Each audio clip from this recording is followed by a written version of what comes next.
There we go. Thank you. All Okay, right. just so you all know, we're recorded on the cloud, so anything you say will be held against you. Don't forget to unmute yourself if you want to chime in. I would love some feedback on most of our slides. I'm going to put up a PowerPoint here in a minute, so feel free to jump in and talk. Just don't forget to unmute yourself if you do that. But I'm going to share my screen, so let me know if you guys can see this in a second. All right, can everybody see my sports psychology PowerPoint? Okay, awesome. All right, so today we're going to talk about something that I really enjoy, which is sports psychology. So what I would like to start with is if anybody wants to give me some things that comes to mind when they think of sports psychology. If you know what it is, kind of maybe like what you would think of a definition of that.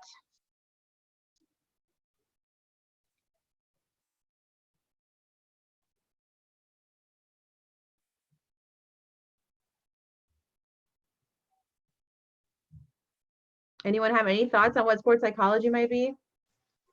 I always think of it as getting your head in the game, how to stay in it. Good.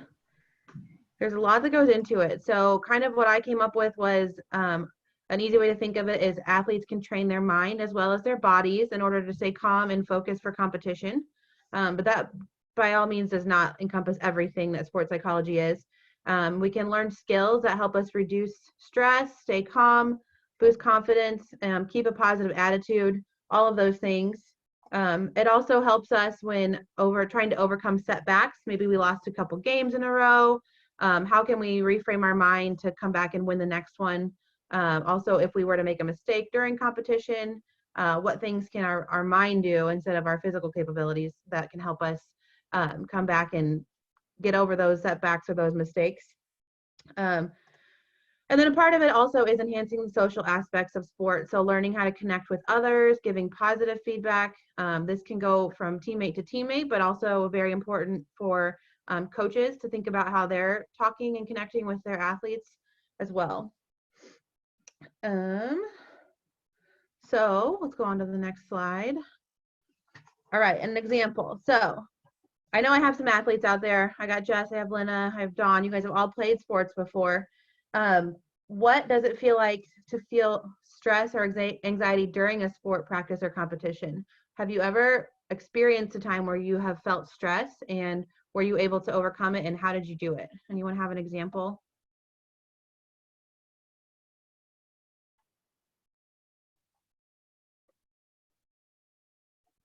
Are you muted, Lena? Are you talking? I can unmute you.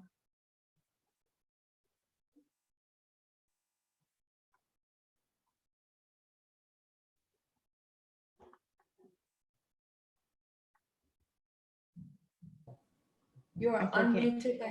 There you Can go. you hear me? Yep. Oh, I was saying that when I was competing at the national games. You felt stressed? Yeah. So what did you do when you felt stressed? I took some breathing like my coach told me to do. Good. And just get ready and just go run. So did you feel like you had the tools you needed to get over that, or did you think you could maybe benefit from some skills or training in sports psychology or mental skills? I only know about breathing, but I probably would need some more. Okay. Yeah, breathing's a really important skill that we can learn. It definitely helps reduce stress. So other things, I have an example. So picture yourself in a tennis match. So we got our tennis player up there on the screen. You're serving, but you have missed your last two serves. Everybody's watching you. It's now game point. How do you respond? So the way I see it is there's a couple different ways you could respond. You could be frustrated and step up to the line without thinking about what you're doing. Do you think that you're more likely to miss your serve or ace it if you do that? I would say you're probably more likely to miss your serve again. The other option is you could take a deep breath, think about your serve and what you need to do better. Possibly visualize yourself serving an ace, take your time, and attempt your next serve. What do you think the outcome of this serve will be? Most likely this will result in a better outcome than the first scenario. Now, it's not always perfect, obviously.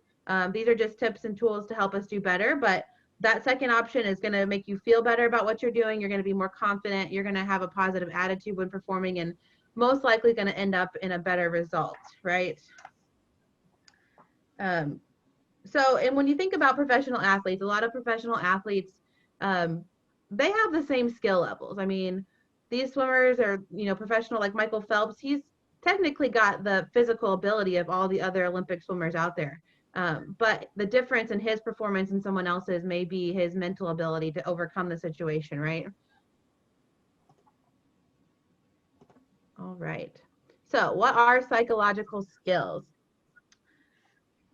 We just kind of talked about this. Have you ever felt stress, anxiety during or before a sport performance or competition? How did you handle it?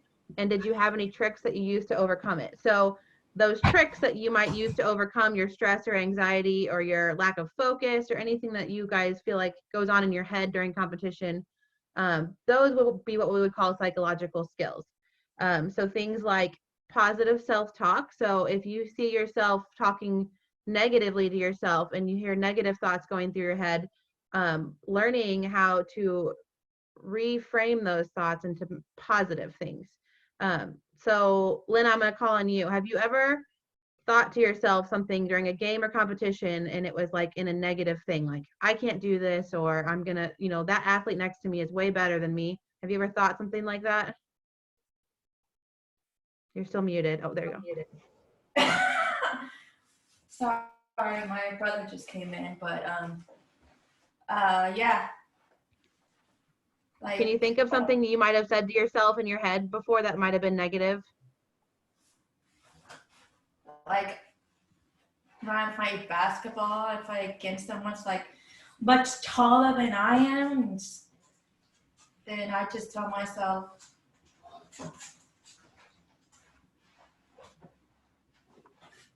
So you think that, yeah, that's definitely a big one. You see the other person and you automatically just say, oh man, that person's taller than me and I don't think I can compete against them, right? And so it's really, really hard as people. We don't sometimes we get in our heads and we can't say things that are positive to ourselves. So learning how to restate that statement into something that's not negative is actually something you have to practice and you have to learn how to do, and you have to have help doing that. So what's a way that if you thought to yourself, oh, that person is way too tall for me to compete against, I can't do this. What's a way that you could reframe that statement into something more positive?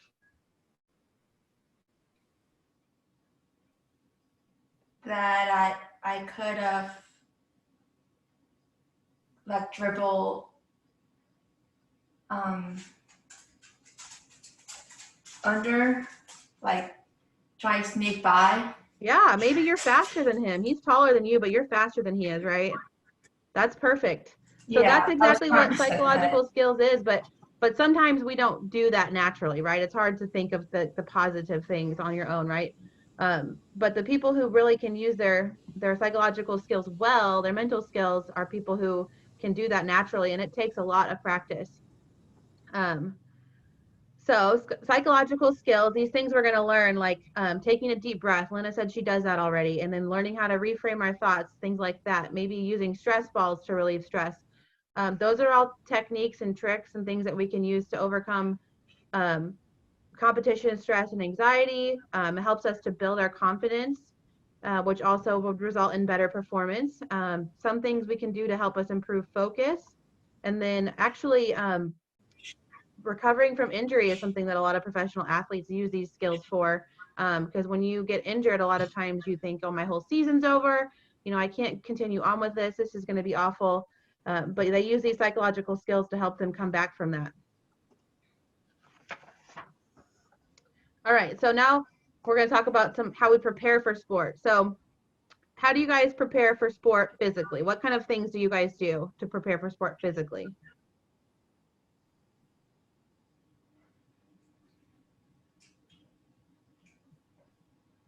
Anybody can answer. Train. Oh. Practice. Good. You practice your skills, right? You practice your skills. You might practice in competition experience. So if you're a basketball player, you're gonna practice shooting the ball, but you're also gonna practice playing the game. Like you're gonna scrimmage at practice, right? You're also gonna try to stay in shape, and you're gonna do things that kind of overall well-being. So how do you think that preparing for sport mentally is going to be similar to preparing for sport physically? When we learn these psychological skills, do we need to practice them just like we would our physical skills? Yes. Yeah, we're going to have to take instruction from our coaches on how to do mental skills.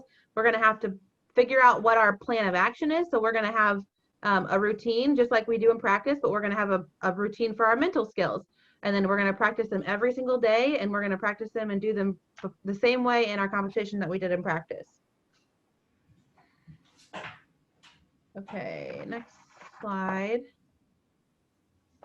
So inside the mind of a champion, what characteristics do you guys, well, you can see them on the screen. So the characteristics that are important for our mental game are motivation. These are things that are really high level athletes that use psychological skills. They have all of these characteristics, and that's what we need to work towards to have a good mental game or the mind of a champion.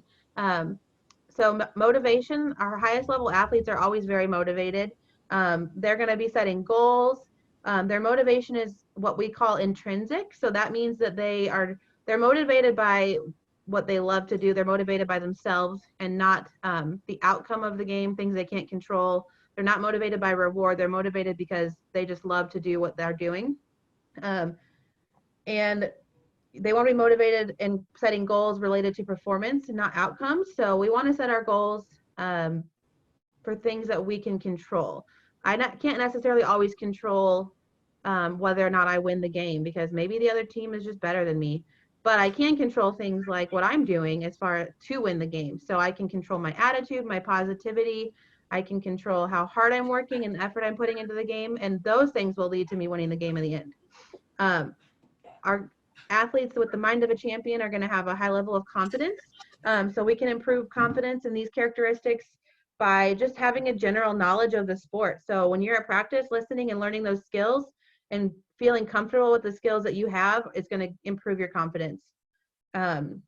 Another way we can improve confidence is imagery, which we'll talk about in a different session, maybe next week or in the next coming weeks.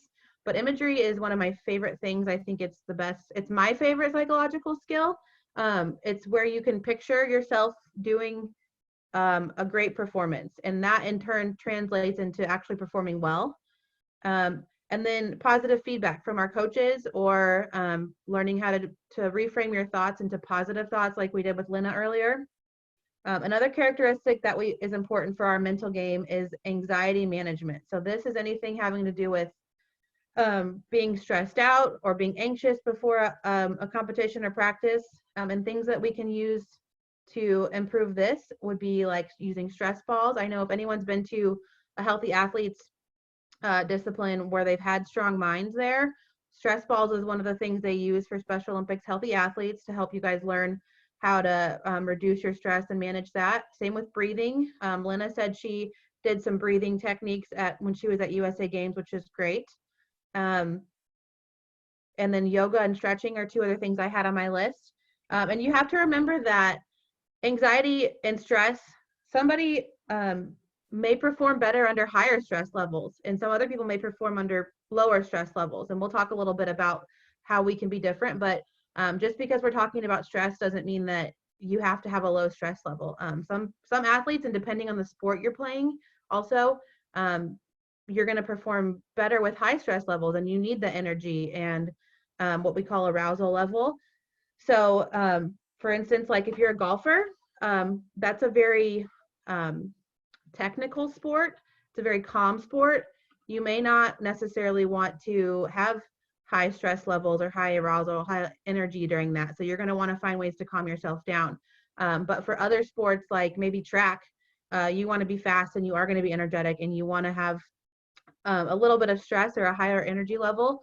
So you're not necessarily going to focus on relaxation methods and things like that. Other characteristics for our mental game would be positivity. So again, things that we can use to increase our positivity is self-talk. We talked about that a little bit earlier. Positive feedback, again, from our coaches and our teammates. And all of these things I'm talking about right now, we're just doing an overview. Today is just an overview of sports psychology, and then we're going to get into the nitty gritty of all of these topics in the coming weeks when we do more presentations. And then the last thing is that is a huge characteristic for our mental game is being able to set routines. So just like we talked about our physical practices and our physical preparation for sport includes practicing, learning the skills, doing the same thing over and over and over again until we get it perfect. We're going to do the exact same thing with our mental skills. This helps the athlete relax. It can help them prepare for what they need to do. And so we want to make sure that we are good at setting routines.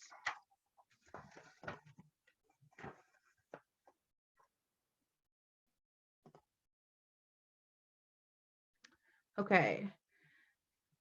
Peak performance. So ideally, when we talk about psychological skills, we want to talk about using these skills to create our best performance we've ever had. So we achieved our fastest time in a race. We scored the most baskets we've ever scored in a game. This is what a lot of professional athletes talk about when they're talking about their mental game. And so it says peak performance is achieved when with a perfect combination of physical and mental skills. So you don't have to explain it, but have you ever had like a performance where you just felt like, man, I just nailed that. That was great. I couldn't have done better. And like, how did you feel during that? So you guys can think to yourselves, or if anybody wants to chime in and explain that, they can. But I think as athletes, we've all kind of had, or maybe coaches even had an experience where we were just like, man, everything just fell into place. We did really good. So you got to think about, what did I do during that time? I was calm. I was really, really focused on what I was doing. I had good thoughts going through my head. I felt confident in my ability. So those are all things that we are striving for when we're using our psychological skills. And you notice that, like, when I was talking about my best performance right there, like things I felt focused and relaxed and confident. None of those were physical skills. So we all practice our physical skills, but what really makes a difference in having those best performances are our psychological or mental skills. Does everybody kind of agree with me on that? All right. Next slide. Okay, so here's my comparison on athletes and how different athletes can do different things. Does anybody know who these two athletes are? We got Usain Bolt over here on the left and Michael Phelps on the right. So how do you determine what skills you use? Are we all going to use the same skills? Probably not. So I did a little research and I kind of found a couple athletes who are kind of different. So Usain Bolt, he goes up there and man, he is a confident guy, isn't he? He's got a lot of energy. He goes up to the line and he does his little arm thing that he's doing in that picture. And he goes out and he is trying to get the crowd involved. He loves having them watching him. He likes all the attention. He's very energetic and he can run. And to me, that would be very stressful. I would not enjoy having the crowd just all eyes on me and having all that energy level. Michael Phelps is a lot different in his mental game. He is very calm and relaxed. He likes to go sit by himself. He puts headphones in and he listens to music. And everybody kind of has their own routine. And that's the greatest thing about psychological skills, is that we can all be completely different and you find what works for you, and that's okay. But you do have to learn what you need that works for you and how to use those skills. So, oh, another thing I found, Michael Phelps is huge on imagery and visualization. When he's sitting in there and he's listening to his music, he is visualizing his performance. Even though you'd think with swimming, like, you kind of just do the same thing every time, right? But he's visualizing himself doing his strokes the right way and being the first one to the finish line and performing his fastest time. And that helps him improve his confidence and essentially have a better performance overall. Okay, so which skills are you going to use? How do you determine what psychological needs you have? So sometimes the sport you're playing makes a difference. Like I talked about earlier, golf is a calmer sport, and you might not want to have so much energy for that. So you need to find ways to do relaxation. So depending on the sport you're playing, that might make a difference. you definitely want to know where your weaknesses lie. So if you know you're just a negative Nancy all the time, you're going to focus a lot on positivity and positive self-talk, and learn how to talk to your coaches maybe about giving positive feedback. And they can know if your face all of a sudden turns sad in the middle of the game, that you need to have some sort of technique to like stop and refocus and rethink about what you're saying to yourself. And then what makes you feel better. So really anything can make you feel better. I read some professional athletes that do some routines before their game, and none of their routines had anything to do with like breathing or stress balls. It was like, I put my left shin guard on first, and then my right shin guard, and then I take a drink of my red Gatorade, and just that routine made them feel better before their performance. So really anything, the biggest thing is being aware that like what goes on in your head is a huge part of your playing your sport physically also. Hi Jess, did you just come back? Yeah, for some reason, none of my stuff was working. My audio was terrible. My video wouldn't come on. And then Kelly tried to fix it, and all he did was call my cell phone. I left the call, and then it all so well, that's okay. Cool. We're going to go on to the next slide here. Okay, so just a few little tips here for using psychological skills. So we've talked about this, but it's kind of an overview. You should train your mental skills just like you train your physical skills. So practice, practice, practice. You should be the one choosing your mental training program. So Dawn, you're not going to go up to your athlete and say, you know what, you're going to focus really heavily on positivity because that's what I said. Because first of all, that's going to make that athlete not want to do that. And second of all, it might not be what they think in their head is what they need to work on. So it should be all up to them. We call this autonomy. So we want the athlete to be choosing what they're working on. And then it should be practiced exactly how it's going to be used in competition. So you set your routine in practice, and you do that at the beginning of practice every time or whenever you're practicing, and then you go to competition and you do the exact same thing. And that's what's going to calm you down, because you're going to know that you're used to that same thing every single time, and it's normal for you, so it's not going to put you in a stressful situation. So kind of an example is when implementing a new skill. So let's say you and your coach sit down and you guys decide that, like, you've been having really negative self-talk. You talk to yourself in your head before competition, and it's always really negative things, and it's not helping your performance. So you decide you guys are going to work on positive thoughts. So you actually, like I said, it sounds silly, but you actually have to sit down and practice saying positive things to yourself, or taking the negative thoughts you're saying and reframing them to positive thoughts. So when we talk about this in the next coming weeks, I actually have some worksheets that we do, that we sit down and we take a negative thought and we reframe it. And you could be surprised at how difficult that can be sometimes.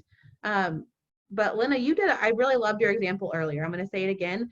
So she said her negative thought she had was that that basketball player on the other team is just way too tall for me. I can't compete against him. But the way she reframed that is that, you know what, he might be taller than me, but I'm faster than him. And I can dribble around him. So just because he's taller than me, he might block my shot right here. I can dribble around him and I can take another shot somewhere else that he's not standing in front of me, right? And that's a great example of that. But you really have to practice doing that. It's hard to just think positive thoughts all the time. So you actually might sit down at the beginning of every practice and do like a worksheet and rewrite some of your thoughts, and find a couple thoughts that you can say to yourself, like, I can do this, or what's another example of a good positive thought you might say to yourself over and over again?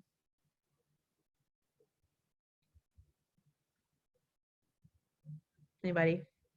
I mean, I know that whenever I played, there were a lot of routine plays that I think that I overthought too much, and so it just became like, you can do this, and don't stop overthinking, like being able to kind of talk yourself through those situations. Yeah, so you had like a couple keywords, like stop overthinking. Those were things that you just you just kind of kept in your pocket and you said to yourself whenever you were having negative thoughts. Yeah. Did you have something, Dawn, you were going to add? Oh, I have some athletes that when they think they can't do it, but I've seen them do it before, one of the things we say is, I've done it before, I know I can do this. Yeah. You know, if they miss the shot in tennis, if they miss the serve, they say, I'm like, I've seen you do it before. You can do this. I saw it, so you can. Yeah, so That's just coming up with like those phrases that work for them, is a really good thing to say. So you come up with, like, you might ask your athlete, like, what kinds of things can I say to you to remind you to be positive? And that will like maybe change your attitude around in the middle of a game. And so those are things you can work on at the beginning of practice and find those out. And then during practice, you want to make sure you're saying those to them. And then same thing translating into competition when they're in competition, saying those same things to them, and hopefully it'll help calm them down or refocus their thoughts. So I got an example. This is kind of one of the examples that I was talking about earlier. Like I said, not all of our psychological skills are necessarily like breathing techniques or focus. Sometimes it just comes straight down to a routine. So I found soccer player Ashley Gouldogger. I don't really know any soccer players, but this is what I found online. She says that when she's walking into the field, I play my own music. Then I switch to a warm-up CD. I put my shoes and shin guards on in a certain order every time. Before we stretch, I always chew a certain kind of gum. I have an electrolyte drink before the game and a Gatorade at halftime. So that's her routine. And like, it has nothing to do with like positivity or stress relief or anything like that. But like just having that routine makes her less stressed and come out more confident in her game. Okay, so that's kind of my overview of all of the sports psychology stuff. It's very basic. I wanted to just kind of like introduce everybody to it this week. But in the next coming weeks, we're going to kind of delve a little bit further into some more topics. But I want to hear, first of all, I want to hear you guys' opinions on what you think of psychological skills and sports psychology and how that can help you in your game. Anybody have thoughts? I think I've actually taken a sports psychology class in college, and I think like as an athlete, being able to like hear it as you are still an athlete, like being able to play, and also like, so basically what you're doing right now, you're giving the athletes a chance to like hear some of this stuff and understand it. And while you're actually an athlete, you can actually put it into play and you actually see the difference in that. So I think being able to do that as some of our athletes like understand it and start really listening to it, I think it's going to be able to give them a little more like self-confidence in a way of how they play and how to kind of better their mindset as they're playing. Yeah, so what you're talking about is awareness. So that's actually like my next topic that we're going to talk about next week, I think. And to me, awareness is probably the most important part of sports psychology, because you have to understand that what you're thinking and what goes through your head, and that all of that is very, very important. And once you understand that, you can learn how to do some things like journal keeping. It's kind of tedious because you have to spend a lot of time doing that, but journal keeping can be very helpful in awareness. Maybe taking some like little quizzes on what kinds of skills you need to work on is important, that kind of thing. So what were you going to say, Dawn? You had something? I just wanted to I know some people are going to hear the word journaling and heightened awareness and whatnot. We do have athletes that still need, as coaches, they're going to need us to help them with these items a little bit more. Their awareness, helping them understand that Yes, they still have anxiety about certain things. Mm-hmm. It may not be even the same things that Lena, who's very aware and can, really think about what she wants to do and how tall, and vocalize, oh my gosh, that guy's really a lot taller than me. But some of our athletes, they're thinking that, but they can't vocalize that. right. So Yeah. the awareness piece and the stress relief is going to be key for especially coaches who are helping those athletes who may not be able to journal, or if the coaches aren't being aware, they're like, oh, we're just out here having fun, and these kids are, athletes are having fun and woo. Well, some of them aren't having fun because they are getting the stress. They want to do well, they want to do better, and they need to focus on that, but not in a way that's upsetting for them. That's totally right. And like one point I want to make is that also when you say journaling, journaling can be a scary word because you think you have to write and read and stuff, but really journaling can also just be like drawing pictures. We do that in our Alps class because some of our athletes don't write. or it takes too long and they don't want to take the time to do that, but like drawing makes them feel better, and they can still express their thoughts and feelings through drawing. So just because we're saying journaling does not mean you have to write and stuff, but Those are also good it is ideas. very important to make you aware, because sometimes you get really frustrated when you keep having negative thoughts and you're like, I can't change this, I can't fix it. But if someone just tells you, hey, this is something that you can practice and you can get better at, then that makes a huge difference. And then they kind of calm down and they think, okay, just because I have bad thoughts doesn't mean I'm going to lose every game. I can work on this and get better. So that's a very good point that you awareness from coaches to help our athletes understand that the stress or the negative thoughts they're having, those are things they can change and they can do a better performance for that. Okay, so other topics we're going to talk about. I was going to talk about goal setting, but it looks like I think we have another person doing a webinar on goal setting, so I might not talk about that a lot, but we do want to make sure that we're doing SMART goals, which again, these are all topics we're going to delve into later on, but making our goals specific, measurable, attainable, realistic, and time-oriented. Also setting sub goals, so you're not just going to have one goal for the whole year or the whole season. You're going to have maybe an end goal, but then you're going to have several goals in the middle. And then I also talked about how we want to make sure our goals are related to our performance and not the outcomes of the performance. So you want to set specific goals like a specific skill you want to change, but not necessarily like I want to win so many games, because we don't always have control over that. Self-talk is a big one. And I think this is the hardest thing. I might be just a negative Nancy, but and this is a big problem with a lot of athletes in general, is they just have negative thoughts rolling through their head all the time. But in being able to reframe those into positive things is a very hard skill to learn. So sometimes we have to have our coaches or our teammates help us do that.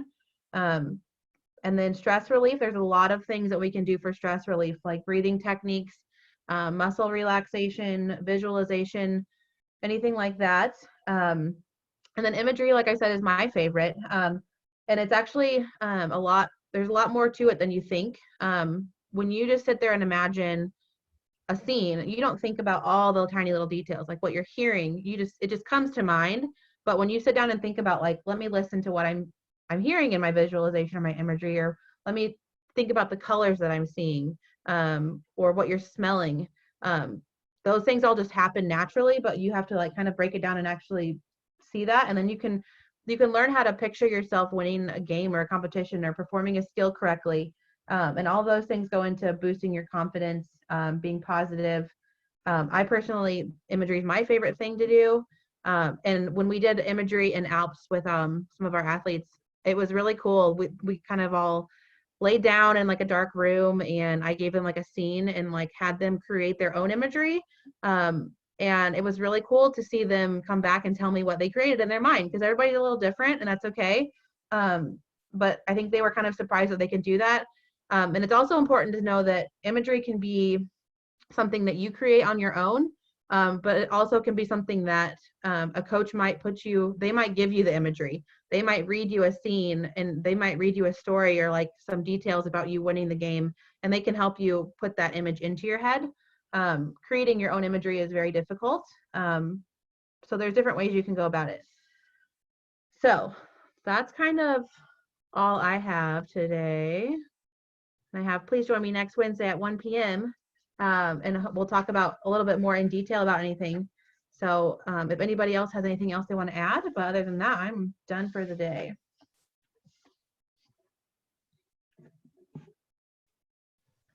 Thank you, Alyssa. Thanks for joining me. I hope you guys come back next week. I'm gonna try. I don't know if I have anything better to do. Well, good. That was a negative thought. That was that. You can be outside if it's a nice day. No. There you go. We can do it outside if we have to. There you go. All right. Thanks, guys. Bye. Thank you. Bye.